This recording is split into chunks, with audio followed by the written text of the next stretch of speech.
বাপকে বাঁচাতে গিয়ে মাকে বাঁচাতে গিয়ে ইসলাম মিটাতে পারবো না ভাই, তো অনেক দূরের কথা। আজ আমিও তোমাদের বলছি, সামনে লড়াই বিশাল বড়।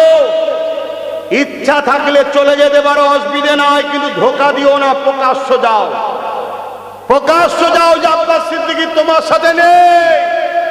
আমি চোরেদের সাথে চলে গেলাম, আমি ডাকাতদের সাথে চলে গেলাম, মসজিদ মাদ্রাসা দুশ্মনদের সাথে চলে গেলাম, কোনো অসুবিধে নাই। ৭৯ বছর ধরে বাংলায় এটাই হচ্ছে, ইপার আর উপার, ইপার আর উপার সবাই মিলে আমাদেরকে লুটেছে। এরপরেও আমরা একে অপরকে মেনে নিয়েছি। কিন্তু কেউ যদি আমার মসজিদ নিতে চায়, আমার মাদ্রাসা নিতে চায়, আমার কবরস্থান ঈদগাহকে নিতে চায়, কেউ যদি আমার পবিত্র কোরআনকে বলে মিটে যাবে, ইমানদার কখনো তাকে মেনে নিতে পারে না, পারে না, পারে না। ঠিক না বেঠে? বাংলার মায়েরা, তোমরা কি তোমাদের বাচ্চাদের ঘরে মসজিদের দুশ্মনদের পাশে পাঠিয়ে খুশি হচ্ছ? মসজিদের দুশ্মনদের পাশে পাঠিয়ে খুশি হচ্ছ? সামনে ভোট, সামনে ভোট। ওয়াকাফের দুশ্মনকে ভোট দেবেন, মসজিদ মাদ্রাসার দুশ্মনকে ভোট দেবেন, কবরস্থানের দুশ্মনকে ভোট দেবেন। এখন তো বলছেন না, ভোটের আগের রাত্রিরে ১০০০ পেয়ে গেলে হ্যাঁ হয়ে যাবে না তো? ভোটের আগের রাত্রিরে বোতল পেলে আবার হ্যাঁ হয়ে যাবে না তো? ভোটের আগের রাত্রিরে আরো কিছু দিয়ে দিলে হ্যাঁ হয়ে যাবে না তো? বলছেন, কমেন্টে লিখছেন অমুকের সঙ্গে আমার সেটিং আছে। কে দেখেছে? আপনার আব্বা না আপনার দাদা? কে দেখেছে? দম থাকলে সব তো পাওয়ার তো আপনাদের হাতে, প্রমাণ করে দেখান না। আব্বাস সিদ্দিকীকে খুশি করে কোনো লাভ নাই, আব্বাস সিদ্দিকীকে দেখিও কোনো লাভ নাই। ভোট দিতে যাবেন, একটা বাক্স দিয়ে ঘেরা, আর বিচকানে একটা মেশিন রাখা আছে, ওখানে আব্বাস সিদ্দিকী নেই, কিন্তু ওখানে আল্লাহ দেখছে না, দেখেন।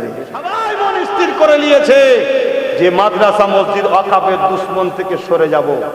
ঠিক এমন সময় দেখো, ধর্মের লেবাসে ধর্মগুরু বা ধর্মের দোহাই দিয়ে কিছু গাদ্দার সেই মাদ্রাসার দুশ্মনদের হয়ে ব্যাট ধরতে নেমেছে না?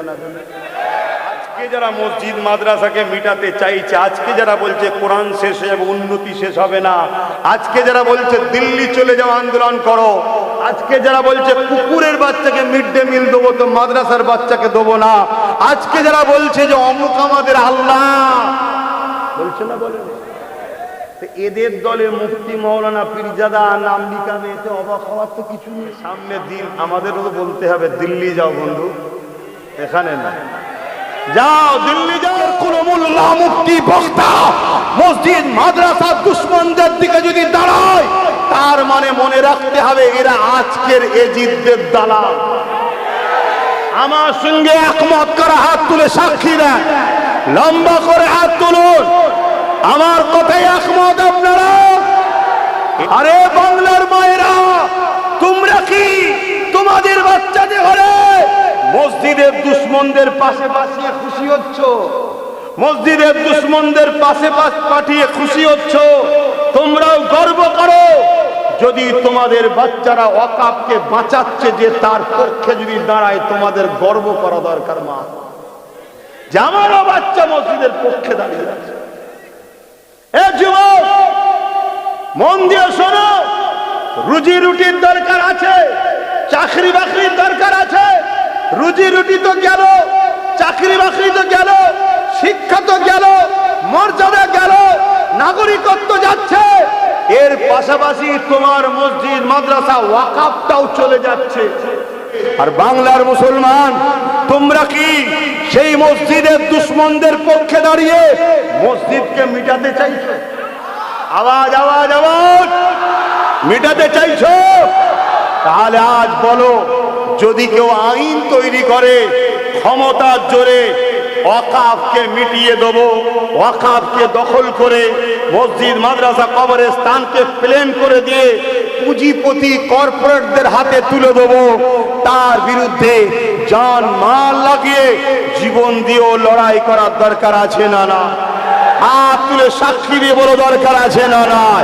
আলহামদুলিল্লাহ, যদি এটা সত্য হয় তাহলে আমি জানতে চাইছি, যদি কেউ ওই মসজিদ মাদ্রাসা ওয়াকাফের দুশমন যে আইন তৈরি করেছে তার আইনকে কেউ যদি মেনে নেয়, সেও কি আমার মসজিদ মাদ্রাসার দুশমন না দুশমন না?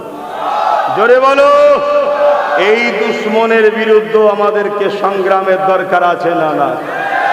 হাত তুলে সাক্ষী দাও, দরকার আছে না না? হাত লম্বা করে তোলো। তারা হাত তুলতে বাকি আছে দেখো তো, হাত তুলতে কেউ ভেতরে বসে নেই তো, বাকি আছে নাকি? হাত নামাও, বলো। যারা আমার মসজিদ মাদ্রাসা ওয়াকাফকে মিটাতে চাইছে, যারা আমার মানুষ্য জাতিকে লুটছে, খুন করছে, মিথ্যা কেস দিচ্ছে, অত্যাচার করছে, মাদ্রাসাকে ধ্বংস করছে, এরা জালিম না জালিম নয়? আওয়াজটা ঠিক বুঝতে হচ্ছে না? ভোট দেওয়া হয় শক্তিশালী করার জন্য না হারাবার জন্য? তাহলে সামনে ভোট, সামনে ভোট। ওয়াকাফের দুশমনকে ভোট দেবেন, মসজিদ মাদ্রাসার দুশমনকে ভোট দেবেন, কবরস্থানের দুশমনকে ভোট দেবেন। এখন তো বলছেন না, ভোটের আগের রাত্রিরে 1000 পেয়ে গেলে হ্যাঁ হয়ে যাবে না তো? ভোটের আগের রাত্রিরে বোতল পেলে আবার হ্যাঁ হয়ে যাবে না তো? ভোটের আগের রাত্রিরে আরো কিছু দিয়ে দিলে হ্যাঁ হয়ে যাবে না তো? এ যুবক, কি বলছিস? খুব পেটের জ্বালা, খুব পেটে জ্বালা ধরেছে, হ্যাঁ হয়ে যাবে? আর যদি হ্যাঁ হয় উত্তরটা শুনে নাও, যে হুজুরটা দেখতে পেয়েছেন, আব্বাস সিদ্দিকী তো নেই এখানে। আব্বাস সিদ্দিকীকে খুশি করে কোনো লাভ নাই, আব্বাস সিদ্দিকীকে দেখিও কোনো লাভ নাই। ভোট দিতে যাবেন, একটা বাক্স দিয়ে ঘেরা, আর বিচখানে একটা মেশিন রাখা আছে, ওখানে আব্বাস সিদ্দিকী নেই, কিন্তু ওখানে আল্লাহ দেখছে না দেখেন?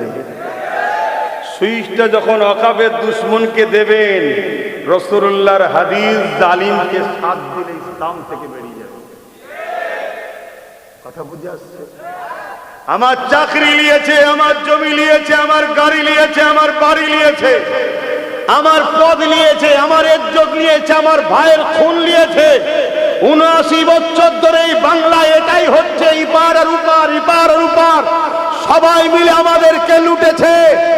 এরপরও আমরা একে অপরকে মেনে নিয়েছি, কিন্তু কেউ যদি আমার মসজিদ নিতে চায়, আমার মাদ্রাসা নিতে চায়, আমার কবরস্থান ঈদগাহকে নিতে চায়, কেউ যদি আমার পবিত্র কোরআনকে বলে মিটে যাবে, ইমানদার কখনো তাকে মেনে নিতে পারে না, পারে না, পারে না। ঠিক না বেঠে? মুসলিম ঘরে কিছু সন্তান আছে, বাপ ভালো, মাও ভালো, সন্তানটাও হালালি, দুনিয়ায় এসে চক্রান্তে খারাপ সহবতে পড়ে হারাম খেয়ে শরীরের রক্ত হারাম হয়ে যাওয়ার জন্য গলদ রাস্তায় চলে যাচ্ছে। শুনছেন না? শোনেন না? বাপকে বাঁচাতে গিয়ে, মাকে বাঁচাতে গিয়ে ইসলাম মিটাতে পারবো না, ভাই তো অনেক দূরের কথা। বাপকে বাঁচাতে গিয়ে, মাকে বাঁচাতে গিয়ে ইসলাম মিটাতে পারবো না, মুফতি মৌলানা ইমাম তো অনেক দূরের কথা। শুনছেন তো নাকি? অতএব সব কিছু মেনে নেওয়া যেতে পারে, আমার কবরস্থানের ঐতিহ্য, আমার মাদ্রাসা, আমার মসজিদ, আমার খানকাহ মিটিয়ে দেবে, এটা মেনে নেওয়া যেতে পারে। যাদের জন্য লড়লেন, যাদের গদি বাঁচাবার জন্য ভাইকে খুন করলেন, মাথায় বাঁশ মারলেন, কেস খেলেন, কেস করলেন, পরিবার হারা হলেন, ঘর হারা হলেন, সবকিছু করলেন যাদের জন্য, আর আপনার মসজিদের জন্য যেই বেরিয়েছেন সে বলছে দিল্লি চলে যায়, এখানে নয়। এ কথা ভুলে গেছেন নাকি? ভুলে গেছেন নাকি?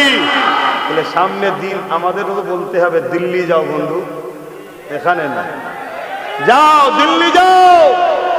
আমার বাপের কবর নিয়ে বলার অধিকার নেই, আমার মাদ্রাসা নিয়ে বলার অধিকার নেই, আমার মসজিদ নিয়ে কথা বলার অধিকার নেই, আমার কবরস্থান, ঈদগাহ, খানকা নিয়ে কথা বলার অধিকার আমার নেই। তোমার গদি জাহান্নামে চলে যাক, আমার দেখারও দরকার নেই। কথা মাথায় ঢুকছে? অতএব বাঁচতে গেলে সংঘবদ্ধ, ঐক্যবদ্ধ হতে হবে। ভাব কিছু যদি ভাবার নাও থাকে, ওই একটা কথা মাথায় রাখবেন, সুইচটা টিপার সময় আল্লাহ দেখছে। কে দেখছে? এই পাশের নদিয়ায় বোলডুজার দিয়ে ঈদগাহ দখল হয়েছে, জানেন? খবর পেয়েছেন? এই যে দুর্গাপুরে বোলডুজার যে মাদ্রাসা ভাঙা হয়েছে, জানেন? কলকাতায় 60 থেকে 65টা মসজিদ বন্ধ হয়ে পড়ে আছে, কুকুর শোট ছড়ছে, জানেন? আপনার খেয়াল নেই। আজ আমিও তোমাদের বলছি, সামনে লড়াই বিশাল বড়। ইচ্ছা থাকলে চলে যেতে পারো, অসুবিধে নাই, কিন্তু ধোঁকা দিও না। প্রকাশ্য যাও, প্রকাশ্য যাও যে আব্বাস সিদ্দিকী তোমার সাথে নেই। আমি চোরেদের সাথে চলে গেলাম, আমি ডাকাতদের সাথে চলে গেলাম, মসজিদ মাদ্রাসা দুশ্মনদের সাথে চলে গেলাম, কোনো অসুবিধে নাই, কিন্তু থাকবে সাথে, কাজ করবে। একে বলা হয় মুনাফিক, গাদ্দার। মনে রেখে দিও, তোমার ঘর হয়তো ভালো, কিন্তু তোমার খাদ্য তোমাকে জাহান্নামের দিকে নিয়ে যাচ্ছে।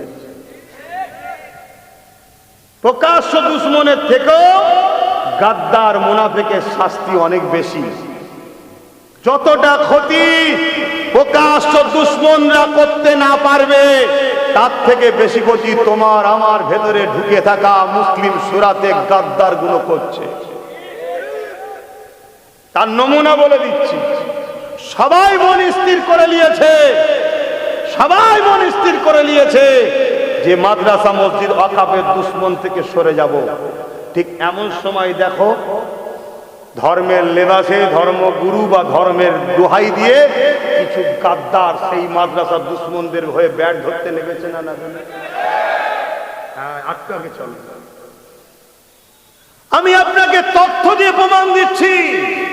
যারা আমার সমালোচনা করে, ছোট বড় কথা বলে, গঠনমূলক কথা বলুন না।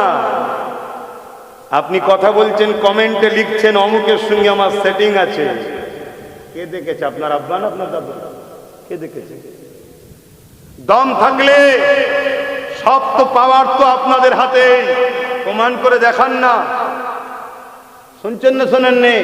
কিন্তু আমি প্রমাণ তথ্যমূলক কথা বলে দিচ্ছি, মিলিয়ে নেন, মিলিয়ে নেন। সেদিন যদি কমের মধ্যে এরকম গাদ্দার থাকতে পারে, তাহলে আজকে যারা মসজিদ মাদ্রাসাকে মিটাতে চাইছে, আজকে যারা বলছে কোরআন শেষ হয়ে যাবে, উন্নতি শেষ হবে না, আজকে যারা বলছে দিল্লি চলে যাও আন্দোলন করো, আজকে যারা বলছে কুকুরের বাচ্চাকে মিড ডে মিল দেবো তো মাদ্রাসার বাচ্চাকে দেবো না, আজকে যারা বলছে যে অমুক আমাদের আল্লাহ, বলছে না? বলে এদের দলে মুফতি মৌলানা পীরজাদা নাম লিখাবে, এতে অবাক হওয়ার তো কিছু নেই। এগুলো আজকের গাদ্দার, এগুলো আজকের কে? জোরে বলুন। আমি আবার বলছি, আমার কাছে আমার মা বাপের থেকেও আমার কোরআন, আমার রসুল, আমার আল্লাহ অনেক আগে। তাহলে তুমি মৌলানা সম্মানের জিনিস ঠিকই, কিন্তু মৌলানা যদি ইসলামের দুশ্মন হয়, তাকে সম্মান করবে? হ্যাঁ বলুন, বলুন, বলুন। তাহলে ইবলিসের বিরুদ্ধে তো বলা যাবে না। ইবলিস তো ফেরেশতাদেরও পড়িয়েছে, এত বড় মৌলানা ছিল। ইবলিসের বিরুদ্ধে বলা যাবে? যদি এই মৌলানা গুলোর বিরুদ্ধে বলা না যায়, তাহলে ইবলিসের বিরুদ্ধে বলবেন কেন? এমন কথা বুঝছেন তো নাকি? ইবলিস ছিল মাদ্রাসার কি বলে, দ্বীনের দুশ্মন, এরাও দ্বীনের দুশ্মন। কথা মাথায় ঢুকছে? আমার কথায় কষ্ট পেচ্ছেন মনে হচ্ছে না? তাহলে হাঁপিয়ে যাচ্ছেন। আমি হাঁপাইনি। আরে যুদ্ধের ঘোড়া, এ রেসের ঘোড়া নয় কলকাতার, কিছুটা ছুটে লে ছুলা খা, ছুলা খা। এখানে যুদ্ধের ঘোড়া, মরণ পর্যন্ত লড়তে হবে। রাজি আছো? তারা পারবে হাত তুলে সাক্ষী দাও, জম্বা করে হাত তোলো।